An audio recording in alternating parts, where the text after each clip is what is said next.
거룩한 성일을 맞이해서 원근 각처에 있는 주의 백성들이 하나님 앞에 나와 신령과 진정으로 예배하게 하시니 감사드립니다. 주님이 부활하신 승리의 날 예배를 통해서 우리의 삶 속에도 부활의 능력을 통한 승리의 놀라운 기적이 나타날 수 있도록 도와 주시옵소서. 이 시간 또한 주의 말씀을 공부하기 위해서 이 자리에 다시 모였습니다. 주께서 은혜를 베풀어 주시어서 말씀을 들을 때마다 깨닫게 하시고 우리의 심령이 옥토가 되어서 하나님의 말씀의 씨가 떨어져 100배, 60배, 30배의 열매를 거둘 수 있도록 은총을 도하여 주시옵소서. 이제 월요일 날 한국의 수련회 참석하기 위해서 이 종이 떠납니다. 모든 일정 가운데 주님 같이 하시고 이곳에 남아있는 성도들에게도 동일한 은혜를 베풀어 주시옵소서.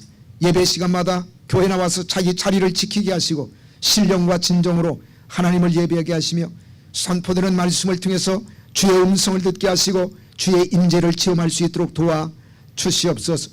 그 말씀을 통해서 치유를 경험하게 하시고 우리의 삶이 회복되는 놀라운 역사가 일어날 수 있도록 도와 주시옵소서.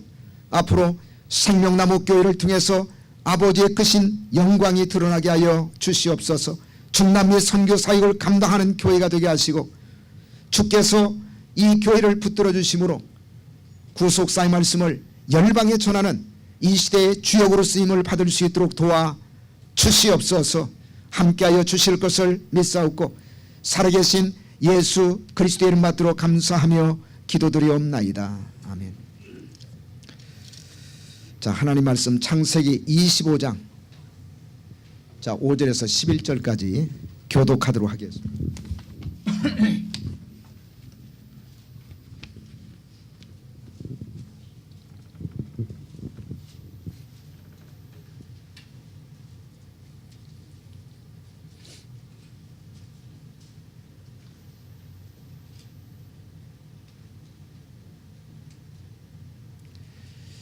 자, 5절에서부터 11절까지 한 절씩 교독하시겠습니다. 아브라함이 이삭에게 자기 모든 소유를 주었고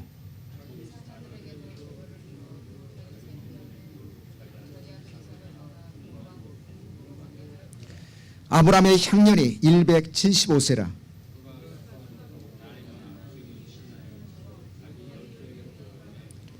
그 아들 이삭과 이스마엘이 그를 마므레 앞 해쪽 속 소알의 아들 에브론의 밭에 있는 막벨라 굴에 장사하였으니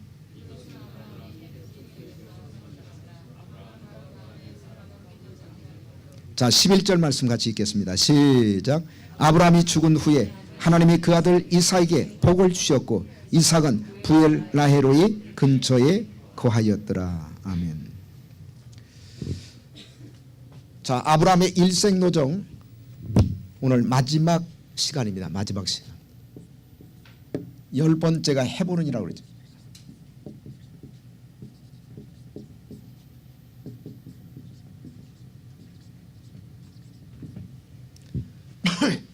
자, 5가지 사건이 있었다고 말씀을 드렸는데 이제 오늘 마지막 5번째 사건입니다. 5번째 사건.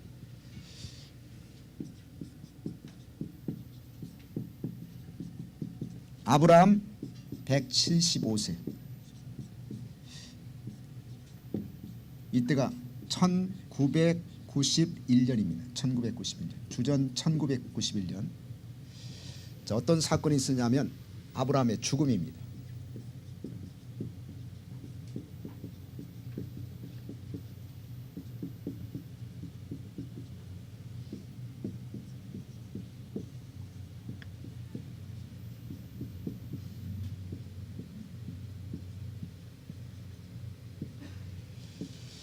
자, 이때가 야곱이 이삭이 몇 살 때입니까? 75세죠. 75세. 야곱이 15살 때입니다. 75세. 야곱이 15살 때. 드디어 이제 아브라함이 세상을 떠납니다. 아브라함이 죽으니까 이제 끝날 수밖에 없죠.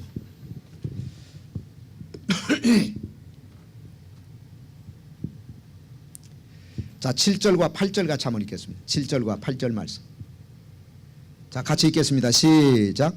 아브라함의 향년이 175세라. 그가 수가 높고 나이 많아 기운이 지나여 죽어 자기 열조에게로 돌아가매. 그 아브라함의 생애를 살펴보면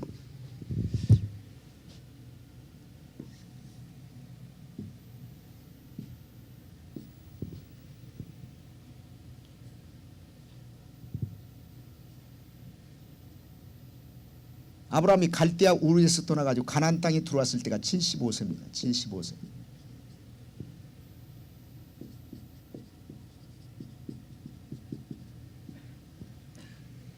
그리고 아브라함이 죽었을 때가 175세. 그러니까 100년 동안 어디에 살았냐면 가나안 땅에 살았어요.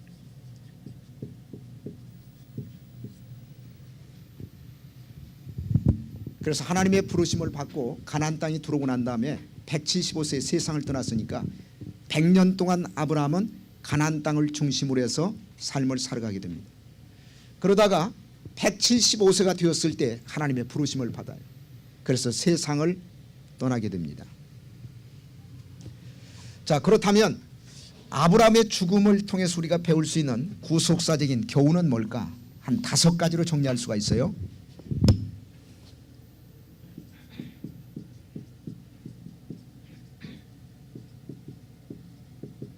자, 아브라함의 죽음이 주는 구속사적인 교훈 5가지를 정리할 수가 있는데, 첫째는 인생에는 끝이 있다는 사실.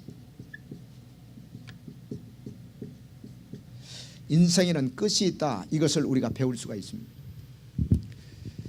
믿음의 조상이고 그 다음에 이스라엘 민족의 직접적인 조상이라고 할 수 있는 아브라함도 175세에 세상을 떠나게 됩니다. 그러니까 이 땅에 살고 있는 모든 사람들은 시작이 있으면 반드시 뭐가 있다? 끝이 있다는 얘기예요. 끝이 있다는 얘기입니다. 그래서 히브리서 9장 27절을 보시면 한 번 죽는 것은 하나님이 정하신 것이라고 그랬어요. 하나님이 정하신 것이요. 그 후에는 하나님의 심판이 있다. 여러분, 인생에는 끝이 있다면, 그리고 그 끝이 바로 죽음이라면, 우리는 살아있을 때 죽음을 준비하는 삶을 살아가는 사람이 지혜로운 사람이에요. 죽음을 준비하는 사람을 우리는 지혜로운 사람이라고 얘기할 수가 있습니다. 그렇다면 우리가 어떻게 죽음을 준비할 수가 있을까? 여러분, 죽음을 준비하는 가장 좋은 방법은 믿음으로 준비하는 거예요. 믿음입니다. 믿음. 자, 히브리서 11장 13절 말씀 같이 한번 읽겠습니다. 히브리서 11장 13절 말씀.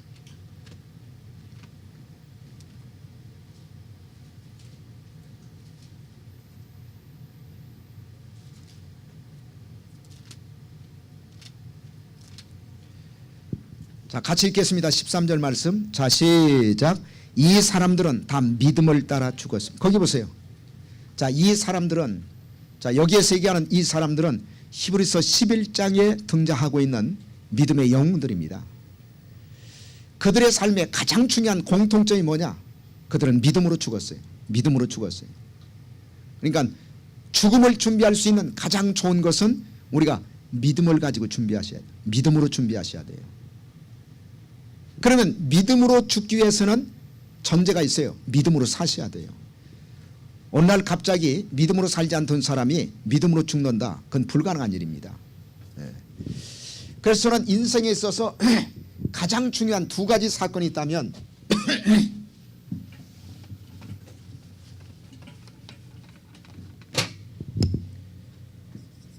첫째는 뭐냐면 웰빙의 삶이에요. 웰빙.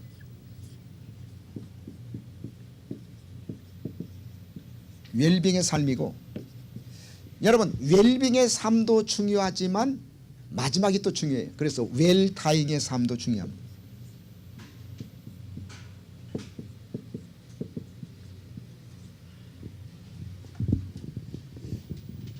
지금 요즘 시대에 유행하고 있는 단어가 바로 웰빙이죠. 웰빙. 예, 잘 살아가는 것. 근데 웰빙도 중요하지만 또 한 가지 사람들이 중요하게 생각하는 단어가 생겨났는데 그게 뭐냐면 웰타잉이에요. 그래서 잘 살고 잘 죽는 것이 인생에 있어서 가장 중요한 두 가지 사건입니다. 두 가지 사건. 그런데 이 두 가지 사건은 서로 떨어져 있는 게 아니에요. 여러분, 잘 죽기 위해서는 잘 살아야 돼요. 그리고 잘 산 사람들은 잘 죽게 되어 있습니다. 그러면 우리가 던질 수 있는 질문은 어떻게 사는 것이 웰빙의 삶이냐, 어떻게 사는 것이, 어떻게 죽는 것이 웰타잉의 죽음이냐. 한마디로 얘기하면 믿음으로 사는 거예요. 믿음으로 죽는 것, 믿음으로 살다가 믿음으로 죽는 것. 그것이 성경이 우리에게 제시하는 웰빙의 삶이고 웰타잉의 삶이에요. 여기 히브리서 11장 13절에 그랬잖아요. 이 사람들, 구약시대 하나님 앞에 쓰임을 받았던 믿음의 영웅들, 그들은 다 믿음을 따라 죽었다. 믿음을 따라 죽기 위해서는 믿음으로 살았기 때문에 믿음을 따라 죽지, 아니 죽기 직전까지 인생 그냥 개판으로 살아온 사람이 어떻게 믿음으로 죽습니까? 그렇지 않겠어요? 그래서 저는 생명나무교회에 출석하는 모든 성도들이 웰빙의 삶을 살다가 웰타잉의 그런 삶의 끝을 맞이하시기를 주의 이름으로 축복합니다. 물론 우리가 죽지 않고 변화될 수가 있다면 더 좋은 거지만 그건 하나님의 주권에 속한 문제예요. 뭐 내가 변화받고 싶다 그렇다고 해서 내가 변화받는 것은 결코 아닙니다. 그러기 위해서는 믿음으로 사셔야 돼요. 그리고 믿음으로 떠나셔야 돼요. 믿음으로 살다가 믿음으로 떠나셔야 돼요. 자, 따라서 하세요. 믿음으로 살다, 믿음으로 떠나는 것이 웰빙의 삶이고 웰타잉의 삶이다. 아멘. 그러면 후회 없어요. 후회 없어. 저는 아브라함의 인생 한마디로 얘기하면 아브라함은 웰빙의 삶을 살다가 웰타잉의 죽음을 맞이했어요. 그가 믿음으로 살았기 때문에. 믿음으로 살았기 때문에. 여러분, 인생은 반드시 끝이 있어요. 영원하지 않습니다. 영원하지 않아요. 그 끝을 믿음으로 준비할 수 있는 저와 여러분 지혜로운 사람이 될 수 있기를 주의 이름으로 축복합니다. 자, 두 번째 교훈은 뭐냐? 하나님의 말씀은 반드시 이루어진다.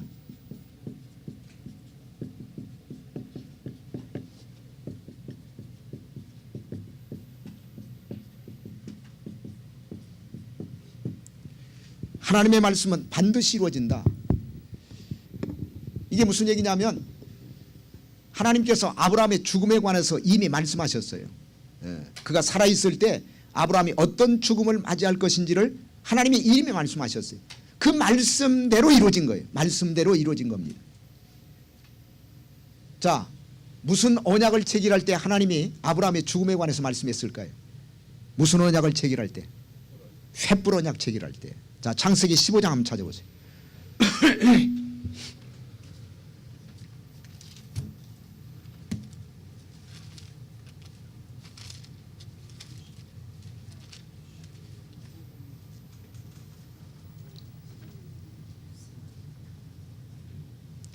자, 13절부터 같이 한번 읽겠습니다. 자, 창세기 15장 13절부터.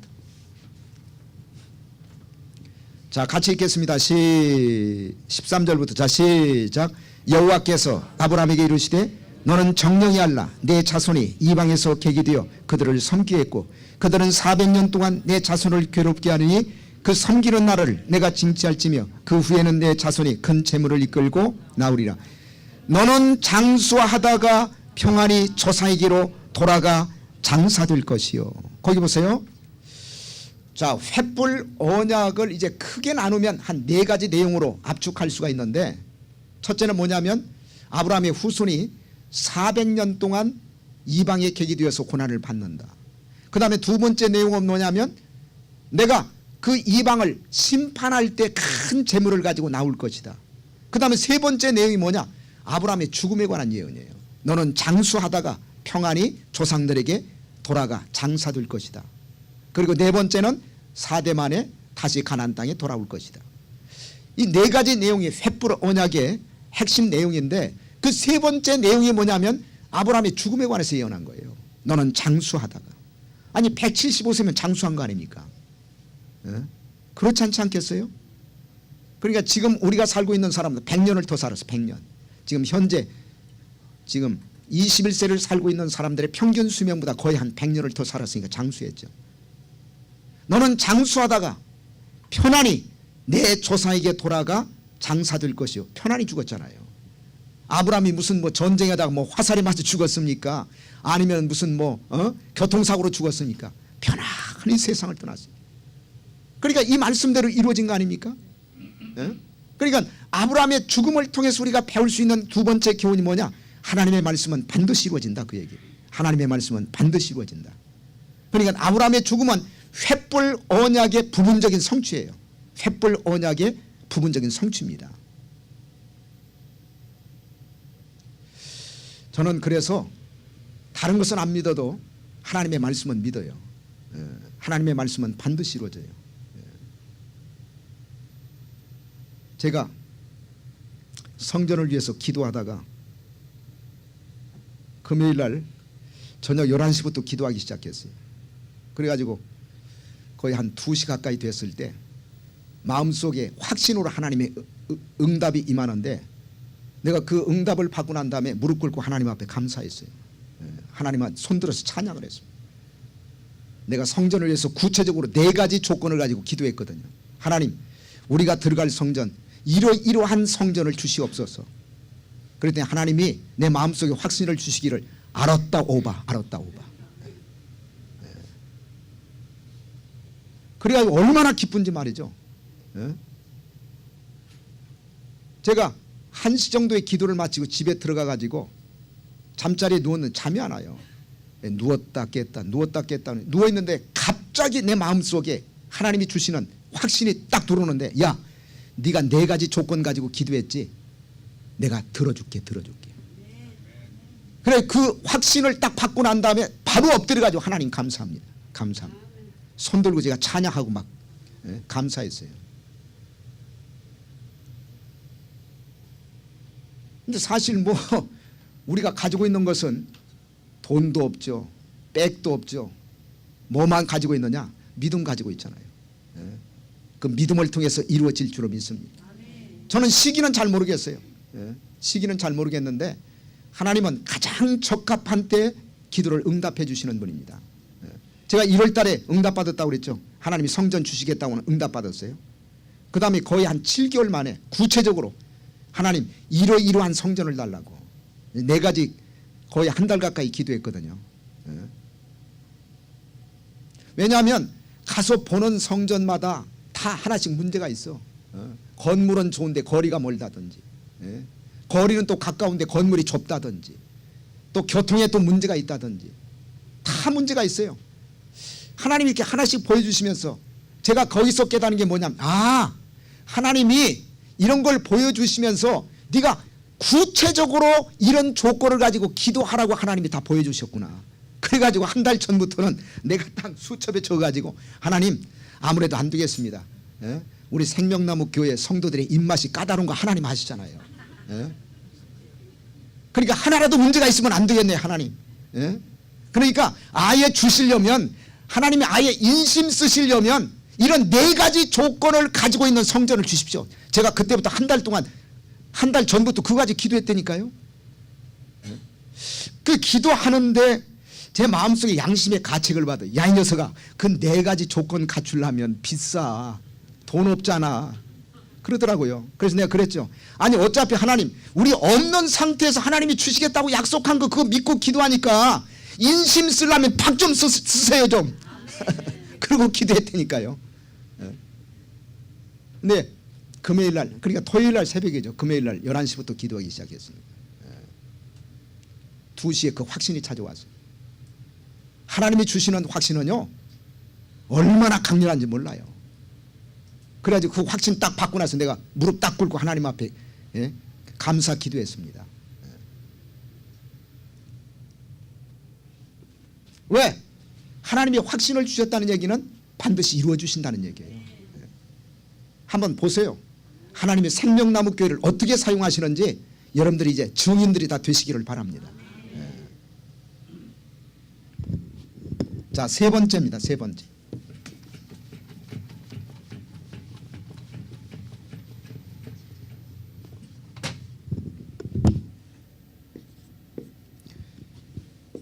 세 번째는 만족한 인생을 사셔야 돼요.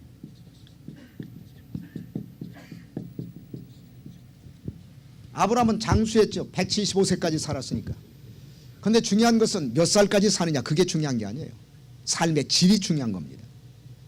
내가 예를 들어가지고 30살을 살았다 하더라도 만족한 인생을 살면 그 사람의 인생은 성공한 인생이에요. 아니 근데 175세를 살았다 하더라도 후회로 가득한 인생을 살게 되면 그 실패한 인생이죠. 몇 살을 살았느냐, 그것보다 훨씬 더 중요한 질문은 삶의 퀄리티, 질입니다. 질. 예? 어떤 인생을 살았느냐. 그런데 아브라함은 장수했을 뿐만 아니라 아주 만족한 인생을 살았어요. 아주 만족한 인생을 살았어요. 우리 한글 성경에는 그 말이 분명하게 기록되어 있지 않습니다. 원문에 보시면 그 말이 나와요. 원문에 보시면. 자, 본문 다시 한번 돌아가 보세요. 자, 7절과 8절 말씀.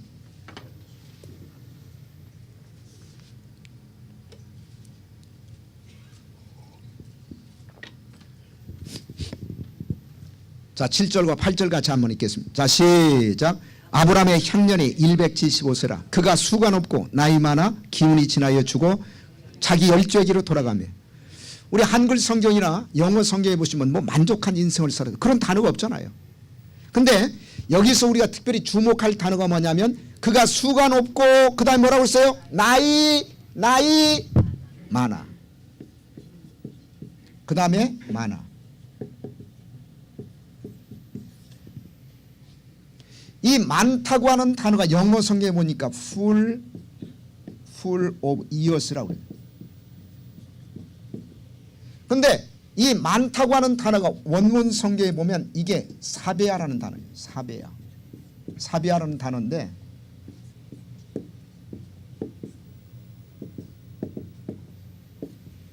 자, 한번 따라서 사베야. 이 사베야라는 단어가 무슨 뜻이냐면 만족한 그런 뜻이에요. 만족한. 영어로 얘기하면 satisfactory. 만족한 그런 뜻이에요. 만족한. 그래서 원로 목사님이 이 단어를 특별히 아주 강조하고 있어요. 강조.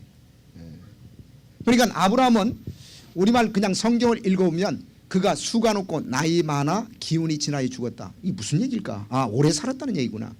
근데 오래 살았다는 얘기뿐만 아니라 그는 아주 만족한 인생을 살았던 사람이에요. 아니 우리도 아브라함처럼 그렇게 인생을 살아가야지. 예? 아, 예를 들어가지고서는 100살까지 살면 뭐합니까? 그냥 후회로 가득한 인생을 산다면 빨리 가는 게 낫지 사실은. 아니 100살까지 살아서 뭐해? 중요한 것은 몇 살을 사느냐. 그것보다 훨씬 더 중요한 질문은 내가 만족한 인생을 살 수가 있겠는가. 그러면 아브라함이 어떻게 해서 이런 만족한 인생을 살아갈 수가 있었느냐. 믿음으로 살았기 때문에. 정답은 믿음으로 살았기 때문이에요. 여러분 믿음으로 살면요 만족한 인생 삽니다. 그러나 믿음으로 살지 못하면 여러분 후회밖에 없어요. 남는 건 떠날 때 후회밖에 없어요. 여러분 후회스러운 인생을 사시겠습니까? 만족한 인생을 사시겠습니까? 아, 만족한 인생 사셔야지. 우리 권사님처럼. 근데 제가 보니까 우리 성도들은 다 만족한 인생을 살고 있고 만족한 인생으로 마칠 것 같다는 생각이 들어가요. 그렇다고 해서 아브라함의 인생 속에 실수가 없어요. 실수 있었어요. 아브라함의 인생 속에 불신이 없었느냐? 불신적인 삶도 있었습니다. 그렇지만 하나님이 아브라함의 생을 총체적으로 판단했을 때 야, 이것은 만족한 인생이었다. 하나님이 그렇게 인정해 주신 거예요. 왜? 믿음으로 살았기 때문에. 여러분 고생해도 믿음으로 살면 만족한 인생이에요. 그러나 믿음이 없이 살면 아무리 부유 한가운데 산다 할지라도 남는 건 후회밖에 없어요. 후회. 그래서 뭐 죽기 직전에 뭐 몇 가지 후회하지 않기 뭐 그런 얘기들 많이 나던잖아요. 간단해요. 인생의 성공과 실패는 다른 데 찾으면 안 돼. 하나님의 말씀을 통해 찾아야지. 아브라함이 가장 대표적인 샘플 케이스입니다. 아브라함처럼 살아가면 다 만족한 인생. 믿음으로 살았어요. 믿음으로 살았으니까 아브라함 믿음으로 죽지. 그래서 만족한 인생을 살아가셔야 돼요. 할렐루야. 우리 교회에 나오는 모든 성도들은 다 만족한 인생을 살아가게 될 줄로 믿습니다. 그 다음에 네 번째로 미리 정리하는 인생을 살아가셔야 합니다.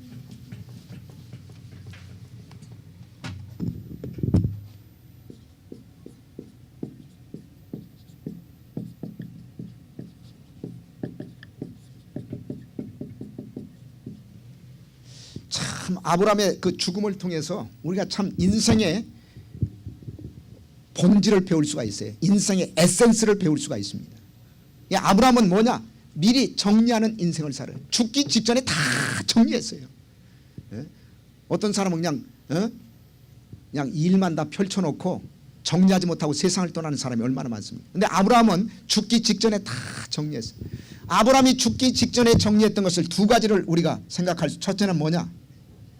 이삭에게 모든 소유를 주었어요.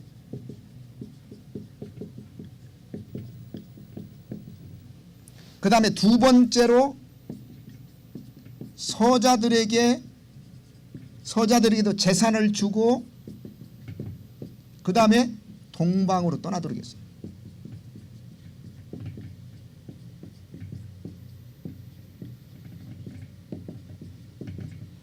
이게 아브라함이 한 일입니다. 죽기 직전에. 자, 5절 한번 찾아보세요.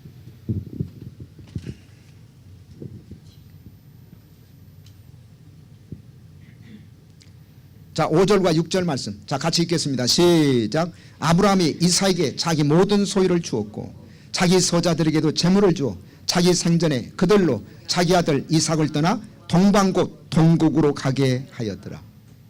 이게 굉장히 중요한 일이에요. 그러면 자, 이삭에게 모든 소유를 주었다. 그러면 이삭에게 전 재산을 넘겨줬다는 얘기가 아니고 아브라함이 가지고 있는 가장 많은 부분을 이삭에게 주었고 그 다음에 소자들도 먹고 살기 위해서는 재산이 있어야 될 거 아니에요. 그래서 소자들이 나눠졌어요. 그 소자가 누구냐면 첩을 얻었던 그 두라가 낳은 6명의 아들. 그 다음에 또 한 사람을 한다면 하갈이 낳은 이스마엘도 생각할 수가 있죠. 그래서 재산을 남겨주고 중요한 것은 그들을 동방으로 다 떠나게 했어요. 동방으로 다 가게 했어요. 그런데 여기 가게 했다. 동방으로.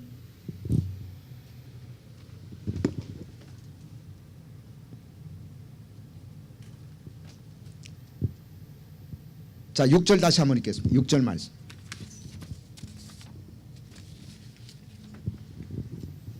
자, 같이 읽겠습니다. 6절 말씀. 자, 시작.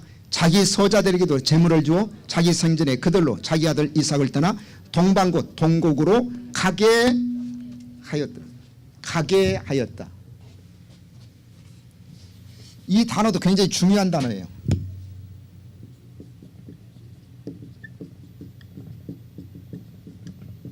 영어 성경에 보시니까 sent them away 이렇게 써놨어요. 근데 이게 원문 성경에는 어떤 단어로 기록됐냐면 쉘락을 하는 단어. 쉘락을 하는 단어. 쉘락을 하는 단어. 샬락 죄송합니다. 샬락을 하는 단어.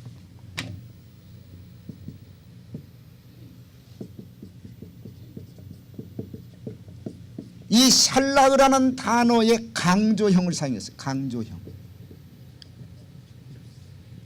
샬락을 하는 단어의 강조형을 사용했다는 얘기는 무슨 얘기냐면 그냥 떠나라고 얘기한 것이 아니라 서자들이 이삭을 떠날 수 있도록 강력하게 조치했다는 얘기예요. 그게 아브라함이 한 일입니다. 그러니까 이상하죠. 아니 형제들이 모여 살면 좋은데 왜 서자들이 이삭을 떠나도록 강력하게 아브라함이 조치를 취했을까? 두 가지 이유가 있어요. 두 가지 이유. 첫째는 분쟁을 방지하기 위해서. 뭐를 방지하기 위해서? 아니 생각해 보세요. 같이 살면 좋은데 같이 살면 생길 수 있는 문제가 뭐냐면 다 배다른 자식들 아닙니까? 배다른 자식이니까 뭐가 생길 수밖에 없어요. 싸움이 생길 수밖에 없죠. 특별히 아브라함이 이삭에는 자기 재산의 거의 전부를 물려줬고 서자들은 조금씩밖에 안 줬어요. 그러니까 제일 먼저 걸리는 것이 뭐냐면 아브라함이 떠나고 나면 야 너한테는 많이 주고 우리한테는 적게 주고 이거 불공평하지 않느냐. 더 내놔. 네가 뭔데 우리 아버지 재산 다 차지해. 가만히 있겠어요? 나 같아도 가만히 있겠습니까?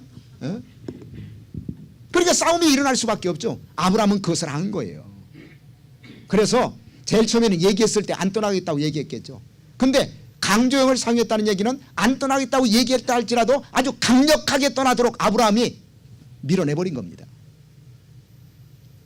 그래서 동방 아라비아로 갔어요. 아라비아. 그 다음에 두 번째는 이게 더 중요한 것은 이게 더 중요한 건데 두 번째는 그러면 가나안 땅에 남은 자식은 누구밖에 없어요? 이삭밖에 없죠. 언약의 자손만이. 언약의 자손만이 가나안 땅을 차지할 수가 있다. 언약의 자손만이 가나안 땅을 소유할 수 있다는 사실을 이 사건을 통해서 우리에게 분명히 보여준 거예요. 언약의 자손은 이삭밖에 없거든요. 그러면 이삭은 남겨놓고 그 다음에 나머지 소자들은 다 동방으로 쫓아보낸 이유가 뭐냐? 거기에는요 구속사적으로 더 중요한 의미가 있어요. 여러분 가나안 땅은 이게 하나님이 약속하신 땅 아닙니까? 그 가나안 땅은 누구만 차지할 수가 있느냐? 언약 자손만 차지할 수가 있다. 가나안 땅의 유일한 소유주는 언약 자손만이 차지할 수가 있다. 그 가나안 땅이 어디를 얘기하고 있어요? 천국. 천국은 누구만 차지할 수가 있다. 언약의 자손만이. 그거 보여주고 있는 거예요. 하나님의 언약이 없는 자손들은 가나안 땅 차지할 수 없어요. 그러니까 동방으로 다 쫓아보낸 거지. 우리가 말씀 받는 사람이 다 언약 자손 아닙니까? 그래서 우리는 천국의 소유주가 될 거예요. 천국을 차지할 수 있는 하나님의 언약 백성이라는 사실을 믿으시기를 주의 이름으로 축복합니다. 다른 사람이 차지하는 게 아니에요. 언약 자손만 차지할 수가 있어요. 언약 자손만. 그러니까 우리가 소망이 있잖아요. 나는 어떤 때는요 힘들고 어려우면 빨리 천국 갔으면 좋겠다. 천국을 정말 믿는 사람들은 죽음을 두려워하잖아요. 아니 이 땅에서 눈 감고 그 다음에 눈 뜨면 천국인데 우리처럼 소망이 넘치는 사람이 어디 있어요? 아니 돈 있다고 천국 갑니까? 아니 학벌 좋다고 천국 가요? 천국을 소유할 수 있는 사람은 언약 자손만이. 약속의 자손만이. 그러면 아브라함의 8명의 자식 가운데 언약 자손은 이삭밖에 없어. 그러면 우리도 뭐예요? 약속의 자식이고 약속의 자손이고 언약의 자손이에요. 그 말씀이 어디에 있습니까? 그 말씀이 어디에 있어요? 그냥 그렇게 감으로 그냥 생각하고 있습니까? 자, 갈라디아서 한번 찾아보세요. 갈라디아서.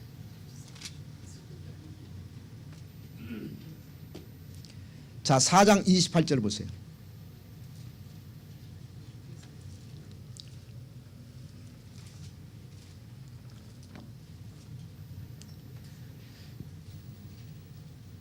그래서 성경 말씀을 깨달으면요 마음속에 기쁨이 솟아나. 이건 돈 주고 살 수 없는 기쁨이에요. 나는 드라마 보면서 우는 사람이 왜 성경 공부하면서 울지 않을까? 이게 항상 미스테리입니다. 자, 28절 말씀. 자, 4장 28절. 자, 시작. 형제들아 너희는 이삭과 같이, 거기 보세요. 약속의 자녀라.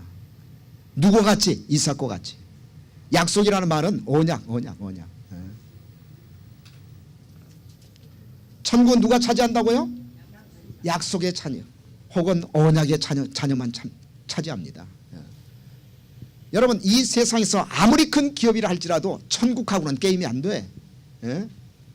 무슨 마이크로소프트사, 삼성, 그 다음에 무슨 뭐 구글, 그 다음에 애플, 천만의 말씀입니다. 그건 게임도 안 돼. 게임도. 천국이라는 기업은요 그건 게임이 안 돼. 그걸 하나님이 우리에게 주시려고 지금 준비하고 있어요. 준비. 우리는 그 기업의 후손들이고 그 기업의 후사들입니다. 후사들.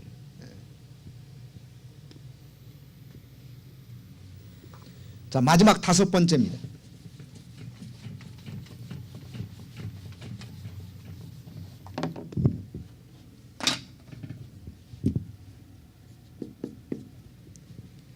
축복을 다음 세대에 계승시켜야 돼요.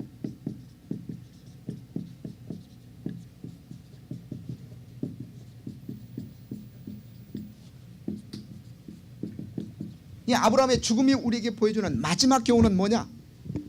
아브라함이 받았던 축복을 다음 세대에 계승을 시켰어요. 자, 11절 같이 한번 읽겠습니다. 11절 말씀.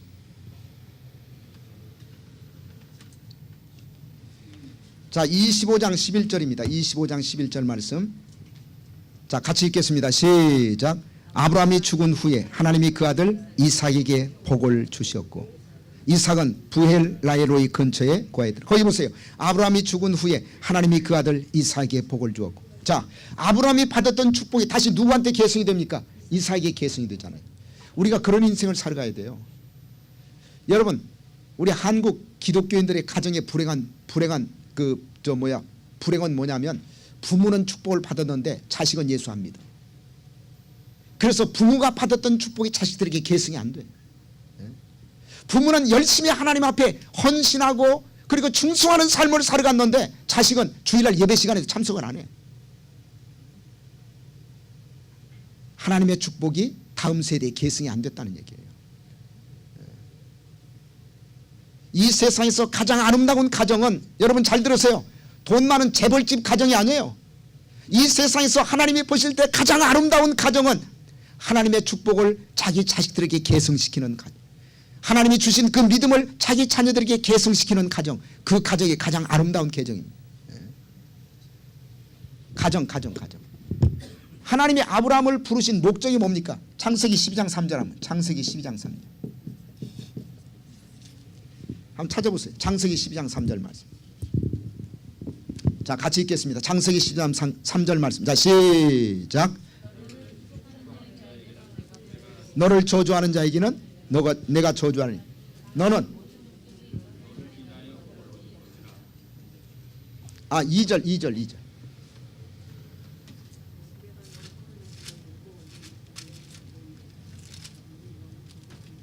자, 2절 같이 한번 읽겠습니다. 자, 시작.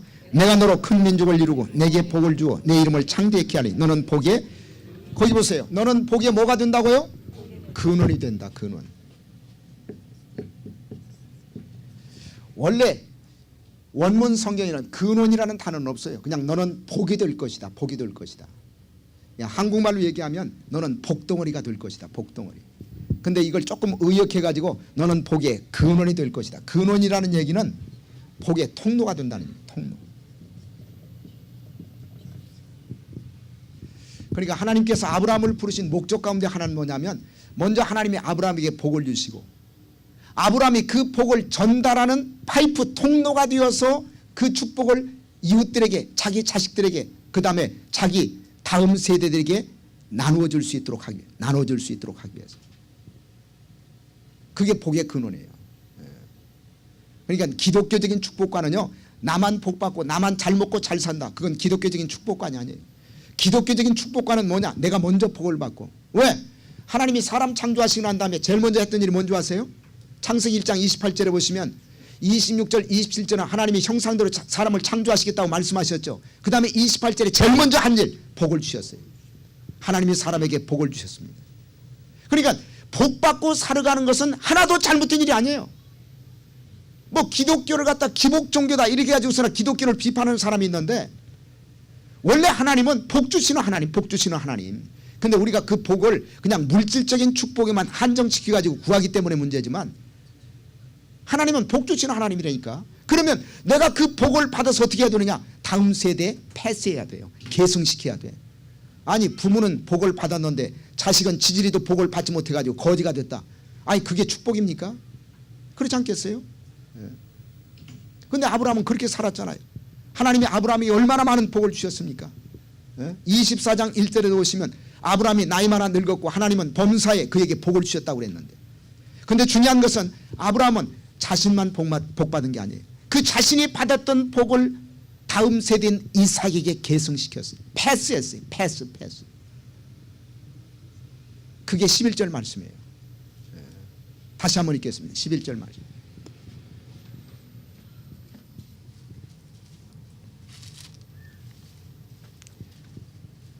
자, 같이 읽겠습니다. 시작. 아브라함이 죽은 후에 하나님이 그 아들 이삭에게 복을 주셨고. 됐습니다. 그러면 아브라함이 받았던 축복을 어떻게 이삭도 동일하게 받을 수가 있었느냐? 아브라함이 가지고 있었던 믿음을 계승시켰기 때문에. 그래서 하나님이 우리에게 주신 축복을 계승시키기 위해서는 먼저 할 일이 있어요. 믿음을 전수하셔야 돼요. 자녀들에게 믿음을 전수해야 돼요. 믿음 전수하지 않으면 하나님의 축복이 나를 통해서 흘러가지 않습니다. 그냥 내게서 딱 멈춰버려요. 저는 그래서 지금 현 우리 세대보다도 우리의 자녀 세대들이 더 큰 복을 받게 될 줄로 믿습니다. 제가 광주에서 17년 동안 제가 교회를 섬겼는데 교회 떠날 때쯤 해가지고 내가 뭐를 발견했냐면 자식들이 다 잘 되더라고 보니까. 하여튼 하나님 앞에 충성하고 열심히 교회 나와서 헌신하는 사람들은 자식들이 다 잘 돼. 자식들이.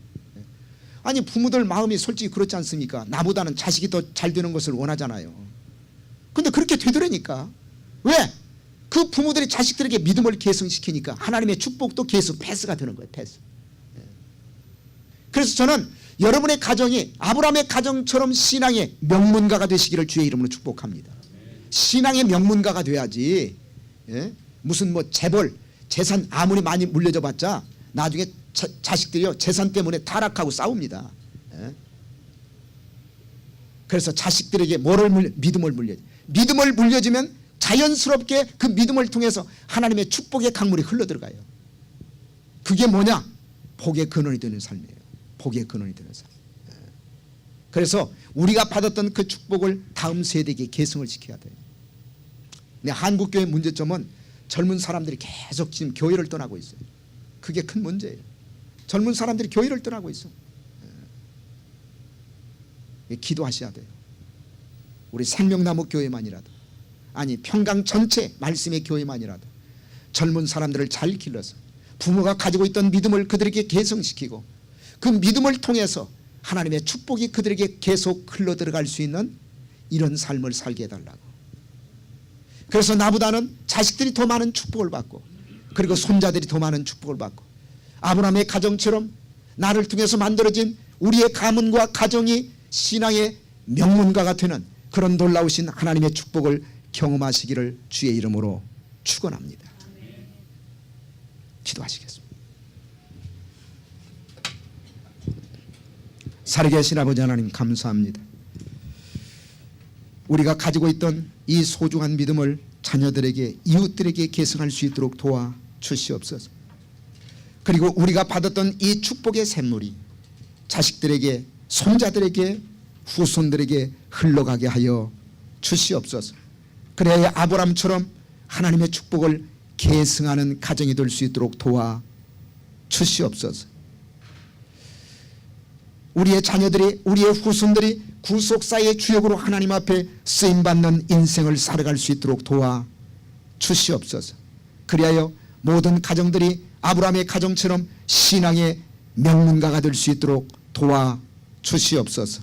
예수님의 이름 받들어 감사하며 기도드리옵나이다.